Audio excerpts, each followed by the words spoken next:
Hey guys, welcome to another episode of Poor Man Mods. Today we're going to be installing an oil cooler on my Spec here. And there's two main components that you need to install this. Obviously the actual oil cooler itself. And then you need an oil filter sandwich. A sandwich? Mm-hmm. Like, that's a sandwich? Yeah, you put, this goes in the middle, it's like a, kind of like a bologna sandwich or something. So like this goes up against the block and then the oil filter goes there? Yeah, like a sandwich. Well, that's fantastic. But the only thing is, it's got an out and an in port, so it can feed. So the oil also goes into the filter, and it comes to this to cool it to go back to the engine. Yeah, so it's kind of like a double sandwich. It's in the middle of everything. That's awesome. It is awesome.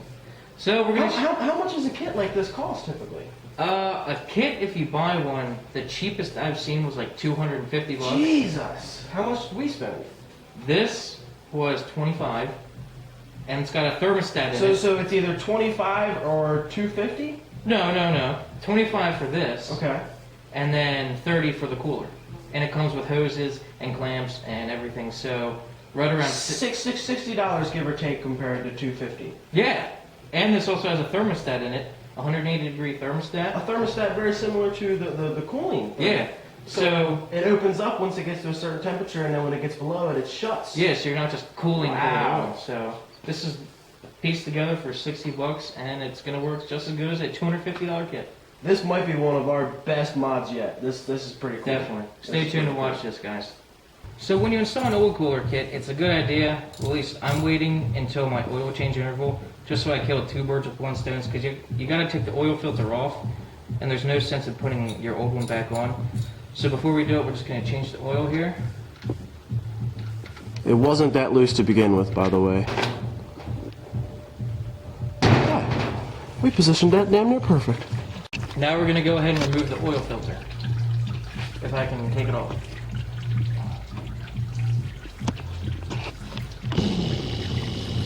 This was the oil filter I put on during the oil change race when I won. We're not going to talk about that. What do you mean? You beat a fellow third man. So we're just not going to talk about that. Alright, so we got everything off. Now it's time to put the sandwich on. And you know what's awesome about this? It was made in the US of A. Well, damn, that's fantastic. Made in America. America!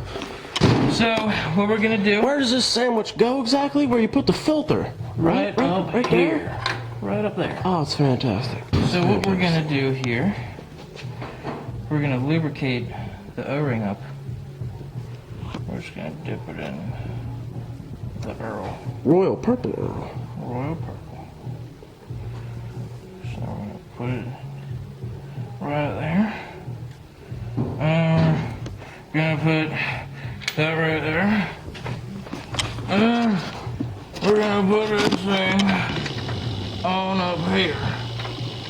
And we're gonna tighten it down. I had to position with the barbs going straight up, because it'll either hit the axle, hit the crank pulley, or hit down here. Okay, we can see. So you're gonna have to go straight up for this. We can see. And if they're over here, I'd be concerned about the lines hitting the ground. So this is probably the ideal position for it. Lube up your oil filter.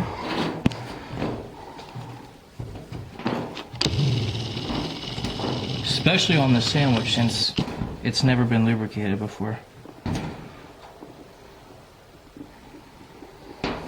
Royal purple oil looks purple. It is purple.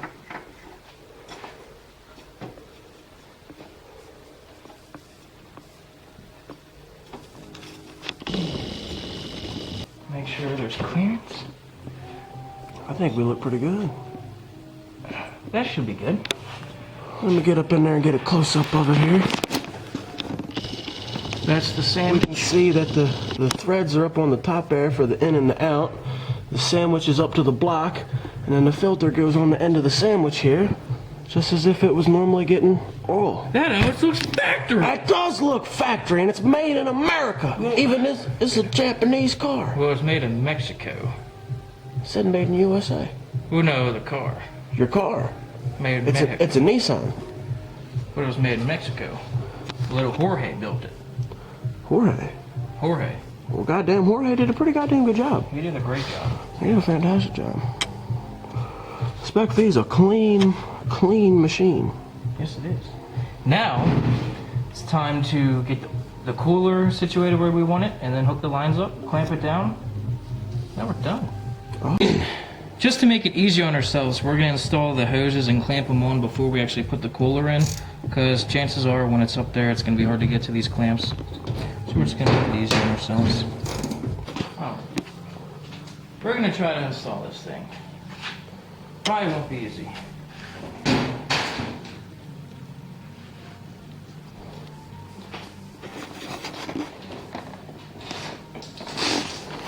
Well, you're just fishing the hose through? Yeah, for now.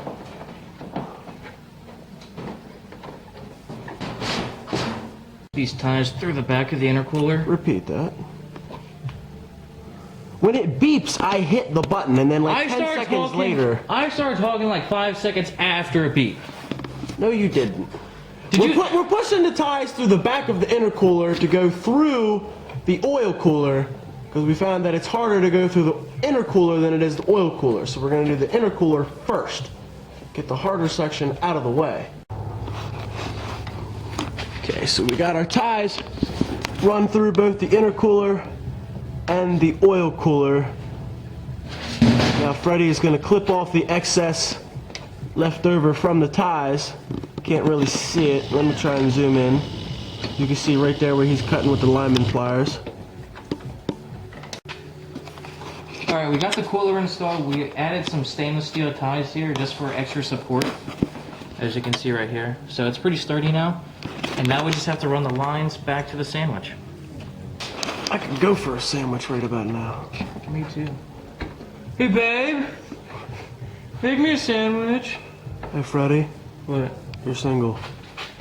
Damn it. Right. Anyone watching this interested in Freddie? That's a woman. Yeah, interested in Freddie that is a woman, preferably around 20 years of age, has a job, can drive. Into cars. Into cars.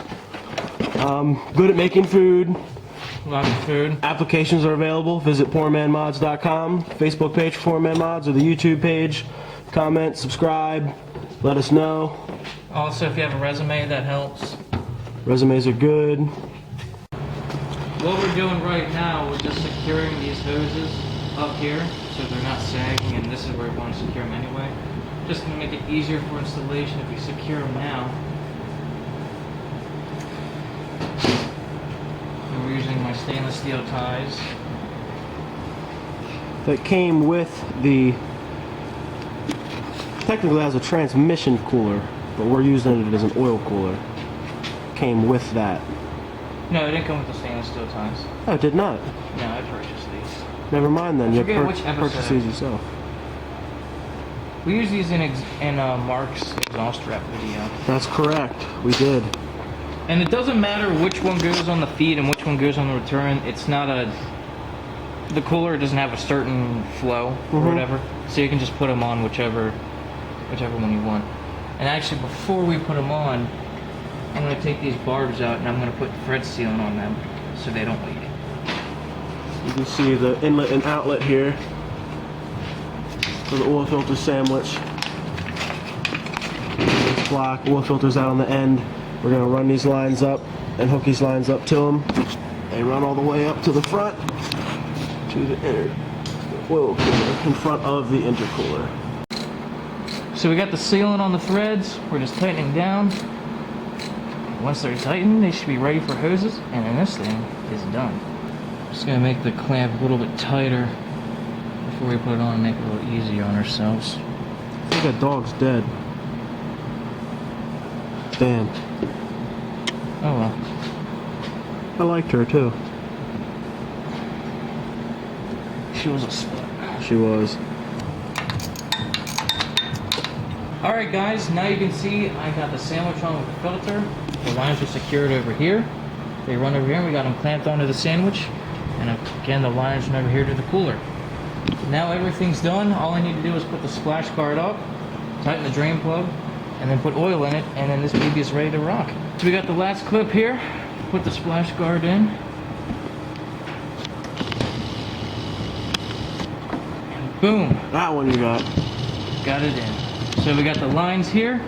It's out of the way of the crank pulley. We actually were kind of worried about that, but once we got the splash guard in, it keeps it well away from it. And now the only thing we're kind of worried about, we're going to put the wheel on. And make sure that it turned completely to the left and to the right, that nothing rubs. And if that checks out, we'll be ready to put it on the ground and take it for a spin. Well, after we put oil in it. Yes. Gotta put the oil in it. There's one thing that we forgot to mention to you guys. The line with this kit is transmission cooler line. It's actually meant to handle oil. If you use just regular hose, regular vacuum or fuel hose, it's not going to withstand the oil. It's going to eat it right up. You have to use transmission cooler line. I don't know if it says it on any of these, but this is line specially made to handle the oil. So you say you don't have enough line with the kit, you can't just go and buy regular hose. You have to get the stuff made to handle oil. This is the little kit that we got, a trans cooler line. It comes with 4 feet of the cooler line, and we got an extra 4 feet just so we knew we had enough.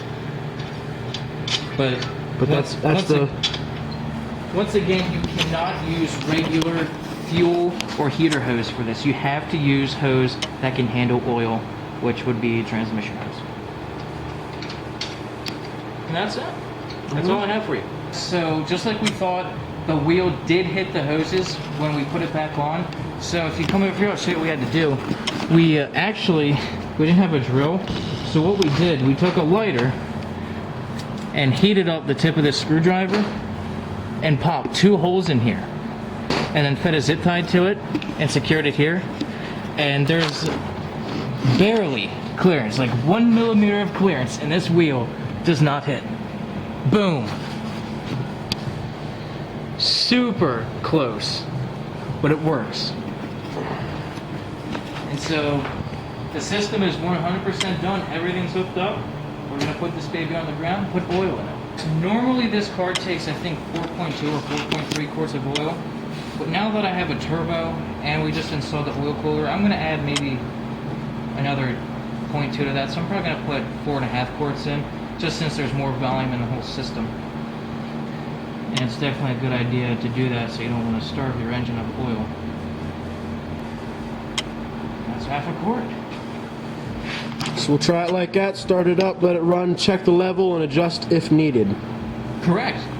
Sounds good. Alright guys, we got the cooler in, and just like I said right before the last scene, we were worried about some leaks. And when we went to turn it on, it sprayed like a mofo. The reason why, I'm not sure if we bought the wrong one or they sent us the wrong one, but the sandwich that we got required the filter to be 2 3/4 inches wide, and the filter that I had was about 2 inches wide. The filter number that I originally had was Purelator 14610, and I had to upgrade to 14619. The reason I needed a bigger one is just the area inside was too big and my smaller filter wouldn't even cover it, and it was just spraying across the room. So I needed to go to Advanced Auto, dig through all the filters to find the right one. Finally got it to work, and now there's no leaks. It works great. And I hope you guys learn how to install an oil cooler, make one yourself for about 60 bucks rather than 250 bucks. And that's all I got for this episode, so I'll see you guys next time. Thanks for watching.